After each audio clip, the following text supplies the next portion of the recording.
Hi everyone, welcome to week 11. This week we're talking about digital writing, privacy, and surveillance. Mostly about surveillance. I wanted us to talk about these issues in part because it's something that's often brought up by groups like career services prior to students' job searches.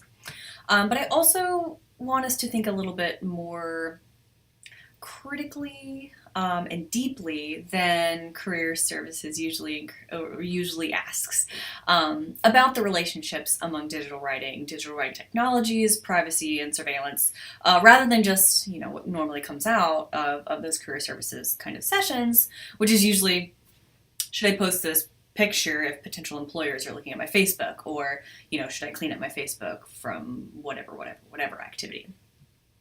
But, so I want us to get deeper than that, but that's where we're going to start this week. So the first reading is a report from a social recruiting firm called JobVite. And I say report in scare quotes because it's really a piece of marketing designed to get recruiters to use JobVite's recruiting services. The report does provide some nice insight, however, into how the surveyed recruiters use social media. I want you to pay particular attention to pages 7 through 11, which talk about how the recruiters who were surveyed use social media to keep tabs on or vet particular candidates in the hiring search, some at different stages. Maybe career services isn't just trying to scare you out of posting that picture on your Instagram. That one. They've got your genuine interests at heart because people are actually looking at, Facebook, Instagram, Twitter, LinkedIn as they recruit candidates. However, you might be interested to find what the surveyed recruiters found that influenced their opinions positively or negatively about a candidate, or didn't influence their opinions at all. A fully 69% of surveyed recruiters didn't really care about political posts. Granted, this survey report was published in 2014 before the 2016 election, so maybe the numbers look a little bit different this year. That's just one example of something that surprised me. On the other hand, don't be afraid to take the reported statistics with a little tiny grain of salt. For instance, the report highlights, in red, mind you, so there's a lot of emphasis there, that 44% of surveyed recruiters' opinions were negatively influenced by posts about alcohol. 44% is less than half, so however you want to read those reported statistics about what was positively or negatively influenced by social recruiters, think through them, apply some critical thinking to them, I think there's a lot going on there, but we won't get super deeply into that this week. But, if you want to spend some time thinking through that, more power to you. At any rate, what I'm not trying to do in asking you to read this report is to scare you into cleaning up your Facebook or your Twitter or your Instagram or your whatever.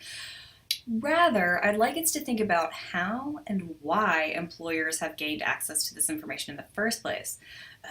Back in my day, when Facebook was still, college people only, privacy on Facebook was much tighter, and the interactive infographic linked in the module demonstrates how privacy at Facebook has become much less tight over the years. I also want us to think and talk about whether knowledge of this surveillance of social media by employers has chilled, remember that term chilled from week 10, your digital writing practices, or not.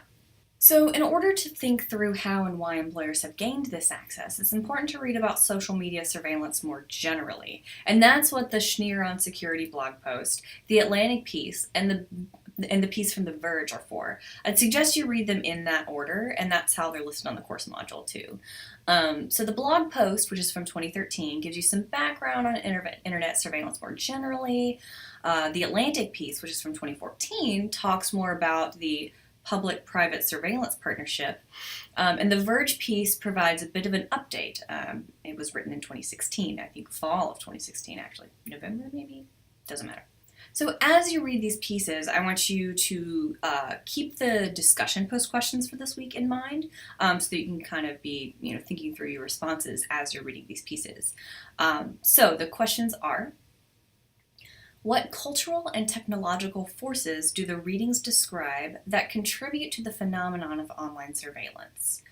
Can you think of other forces that contribute? How do you think this phenomenon might change in the next 5 years? What sorts of forces will contribute to this change? And then the next set of questions is, or it's really just one question, how has an awareness of privacy and surveillance issues on Facebook chilled your digital writing practices, or not?